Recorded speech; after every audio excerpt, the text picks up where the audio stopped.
আসসালামু আলাইকুম। বিপিএল নিয়ে সমালোচনার শেষ নেই, তবে এর মধ্যেও নিয়মিতই অনুষ্ঠিত হচ্ছে দেশের সবচেয়ে বড় টুর্নামেন্টটি। আগামী বছরের শুরুতেই আবারও মাঠে গড়াবে বিপিএল। সে আসরকে ঘিরে প্রস্তুতিও শুরু করেছে আয়োজকরা। বিপিএল থেকে বাদ দেওয়া হয়েছে গতবারের রানার্স আপ চিটাগং কিংসকে, যার ফলে আগামী আসরে দেখা যাবে না বন্দরনগরীর দলটিকে। কেনই বা বাদ দেওয়া হলো গতবারের ফাইনালিস্টকে, তা নিয়ে বিস্তারিত থাকছে প্রতিবেদনে। মেসার্স বন্ধন এন্টারপ্রাইজ নগদ ও সহজ কিস্তিতে পণ্য বিক্রয়ের বিশ্বস্ত একটি প্রতিষ্ঠান। বাংলাদেশ প্রিমিয়ার লিগ বিপিএল এর ইতিহাসে প্রথমবার নয়, বারবারই আর্থিক শর্তভঙ্গের অভিযোগে বিতর্কের কেন্দ্রে ছিল চিটাগং কিংস। এবার সেই অধ্যায় পুরোপুরি শেষ করল বাংলাদেশ ক্রিকেট বোর্ড বিসিবি।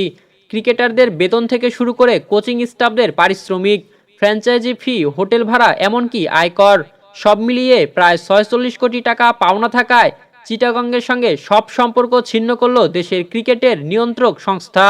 গতকাল এক আনুষ্ঠানিক বিবৃতিতে বিসিবি জানায়, চিটাগং কিংসের মালিকানা প্রতিষ্ঠান SQ sports enterprise limited BPL এর প্রথম দুই আসর থেকেই ধারাবাহিকভাবে চুক্তির আইনি ও আর্থিক শর্ত ভঙ্গ করে আসছে। ২০১৩ সালের ৭ই মে তাদের প্রথম সালিসি নোটিশ পাঠানো হয়।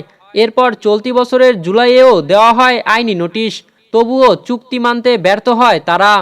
এরপরও সুযোগ দেওয়া হয়েছিল ফ্র্যাঞ্চাইজিটিকে। বিপিএল এর সর্বশেষ আসরের আগে ২০২৪ সালের সেপ্টেম্বরে বিসিবির সঙ্গে সমঝোতা চুক্তি করে চিটাগং। শর্ত ছিল নির্ধারিত ৯ কোটি টাকার পরিবর্তে ৩,৫০,০০,০০০ টাকা দিলেই হবে, কিন্তু মৌসুম শেষ হলেও সেই অর্থের এক পয়সাও পরিশোধ হয়নি।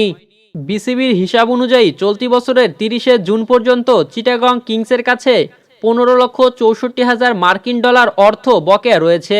২০১২ সাল থেকে ২০২৫ সাল পর্যন্ত সুদ যোগ হয়ে সেই অঙ্ক বেড়ে দাঁড়িয়েছে ৩৭,৮২,১৫৬ মার্কিন ডলারে, যা বাংলাদেশি মুদ্রায় প্রায় ৪৬ কোটি টাকা। অতপর বিসিবি শুধু পাওনা আদায়ের জন্য আইনি লড়াইয়ে যাওয়ার ঘোষণা দেয়নি, বরং চিটাগং কিংসের সঙ্গে চুক্তিও আনুষ্ঠানিকভাবে বাতিল করেছে। অর্থাৎ বিপিএল এর পরবর্তী আসরে এই ফ্র্যাঞ্চাইজিটিকে আর দেখা যাবে না, অন্তত পাওনা মেটানো ছাড়া। বিসিবির এমন সিদ্ধান্তকে কিভাবে দেখছেন জানাবেন কমেন্টে।